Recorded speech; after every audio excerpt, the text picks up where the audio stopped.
দর্শক, একটা খবর আমার কাছে মনে হচ্ছে যে এইটা আমরা সম্ভবত ট্রেন মিস করে ফেলছি।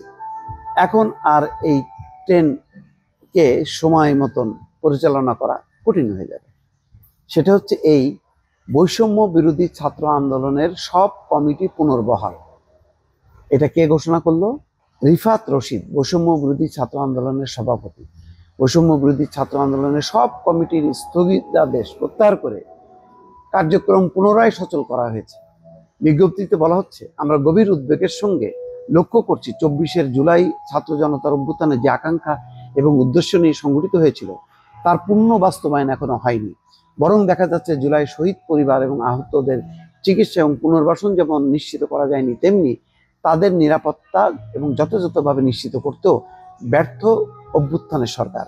ইয়েস, অভ্যুত্থানের সরকার না, এই ব্যর্থ হচ্ছে এই বৈষম্য বিরোধী ছাত্র আন্দোলনের এই কার্যক্রমটা বন্ধ করে রাজনৈতিক দল গঠন করা। এটা হচ্ছে একটা আত্মঘাতী। আমি বারবার বলছি যে বৈষম্য বিরোধী ছাত্র আন্দোলন কিন্তু এই অভ্যুত্থানের সরকারকে সহায়তা করতে পারতো যদি তারা দল না করে, এই নাহিদ ইসলাম, সার্জিস আলম, আসনাত আবদুল্লাহ, তারা যদি ওই চেতনা নিয়ে যদি ছড়ায় পড়তো সারা দেশে, তাহলে কি হতো? এই যে দলাদলি, চাঁদাবাজি, মব, এই জিনিসগুলি বন্ধ হতো, বরং একটা অভ্যুত্থানের সরকারের একটা রাজনৈতিক শক্তি হিসাবে সামনে আসতে পারত। এবং শুধু তাই না, গুরুদায়িত্ব ছিল যে যারা এই জুলাই অভ্যুত্থানে যারা আহত হয়েছে এবং নিহত হয়েছে তাদের সঠিক তালিকা করা এবং তাদের পুনর্বাসন করা এবং তাদেরকে সহযোগিতা করা। পুরো কাজটাই কিন্তু একদম তছনছ হয়ে গেল। সার্জিস আলম নিজেই ওই যে জুলাই যে সরকারি যে কমিটি, ত্রাণ তহবিল, সেই জায়গা থেকে নিজেকে সরায় নিল। তারপরে ভুয়া লোকজন ঢুকলো। পুরা কে জুলাই যোদ্ধা, কে জুলাই যোদ্ধা না, এই জিনিসটা মাত্র 1 বছর না যাইতেই বিতর্ক তৈরি হয়ে গেল। পুরো বিষয়টা কেন?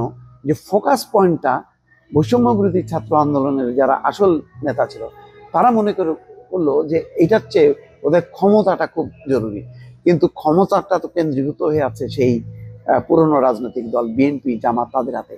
তারা বরং আরেকটা অরাজনৈতিক শক্তি, কিন্তু আবার রাজনৈতিক ভাবাদর্শের একটা শক্তি হিসাবে তারা কিন্তু সারা দেশে মানুষের সমর্থন নিয়ে কাজ করতে পারতো। তার প্রমাণ হচ্ছে 5ই আগস্টের পর, সম্ভবত আগস্ট, সেপ্টেম্বর কি অক্টোবরে একটা যে বন্যা হলো, টিএসসিতে যে তারা ত্রাণ কার্যক্রম করলো, সেখানে সাধারণ মানুষ কিন্তু দলে দলে যে তাদেরকে সাপোর্ট দিল।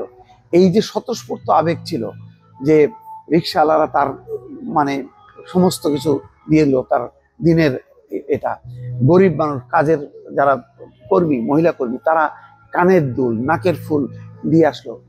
এই যে একটা সর্বদলীয় চেতনা, তাদের প্রতি শ্রদ্ধা, ভালোবাসা, একটা বড় পরিবর্তন, সেটা কিন্তু তারা ধরে রাখতে পারলো না। একটাই যে তারা রাজনৈতিক দল গঠন করে নিজেদেরকে বিচ্ছিন্ন করে ফেললো। এখন এই বিলম্বে ইতিমধ্যে বৈষম্য বিরোধী ছাত্র আন্দোলন সম্পর্কে যে পরিস্থিতিটা তৈরি হয়েছে, তাদের বিরুদ্ধে যে চাঁদাবাজি, তাদের বিরুদ্ধে নানা রকম অপকর্মে জড়িত থাকার যে অভিযোগগুলো আছে, এখন এই কমিটিগুলো রিভাইভ করলেও আগের জায়গায় ফেরাটা অত্যন্ত কঠিন। কারণ মূল নেতারা কিন্তু এই বৈষম্য বিরোধী তারা এখন এনসিপিতে যুক্ত হয়েছে। এখন কারা এই নেতৃত্ব দেবে, কে মূল নেতা হবে, কে সঠিকভাবে ওই চেতনাটা নিয়ে এগোতে পারবে, এটা কিন্তু বলা কঠিন। ফলে ট্রেন, আমি এই জন্যই বললাম যে ট্রেন কিন্তু মিস হয়ে গেছে। এখন এই ট্রেনকে মানে সময় মতন পরিচালনা করা খুবই কঠিন। বড় ধরনের সর্বনাশ ঘটে গেছে। যে জুলাই অভ্যুত্থানে যারা নেতৃত্ব দিল, তারা এই বৈষম্য বিরোধী ছাত্র আন্দোলনকে বিলুপ্ত করে রাজনৈতিক দল গঠন করার মধ্যে দিয়ে তারা যে একটা কোণঠাসা অবস্থায় চলে গেল, সেই জায়গা থেকে কিন্তু তারা আর বেরোতে পারছে না। অন্যদিকে বৈষম্য বিরোধী ছাত্র আন্দোলনও জনগণের এই যে মানে খুবই ক্রান্তি লগ্নে তাদের পাশে দাঁড়ায়, তাদেরকে আর সহযোগিতা করতে পারলো না। এটা একটা দুঃখজনক অধ্যায় হিসেবেই থেকে যাবে বলে আমার ধারণা। দর্শক।